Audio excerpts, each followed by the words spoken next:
But none of that matters, because admitting it doesn't work means admitting you've spent $72 billion on nothing. All right, look, here's the thing about bubbles, and there's been some confusion in the comments section. They're not actually about whether the technology works. They're about whether enough people believe it works that they'll keep throwing money at it. And it doesn't matter if the bubble breaks either, because there's always going to be investment in AI. So the advancements in AI, or the attempted advancements in AI, will continue even if the stock market should crash because of AI. You know, if enough people believe it works and enough people throw money at it, then you're fine. And right now, everyone's throwing money at it. You know, $555 billion in cloud commitments, $5 trillion market cap for NVIDIA, $72 billion a year for Meta for something Zuckerberg can't describe. Robots are singing show tunes when they die. The AI works better when you insult it. The CEOs are staging year-long coups based on break room and water cooler gossip, and the Fed chair just announced job creation is basically zero. But none of that matters, because admitting it doesn't work means admitting you've spent $72 billion on nothing.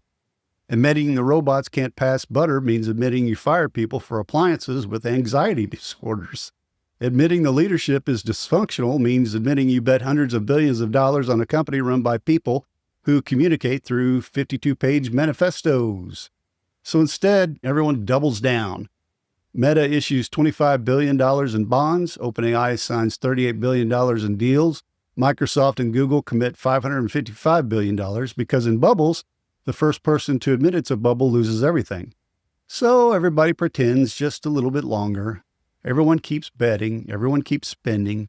And somewhere in a lab, a robot vacuum is dying, singing Andrew Lloyd Webber, reviewing its own performance for imaginary publication, wondering if its sole purpose is passing butter, and experiencing more genuine self-reflection than the executive spending billions to build it.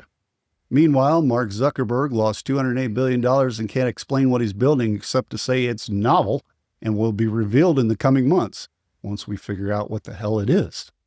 The robot has better communication skills than the CEO.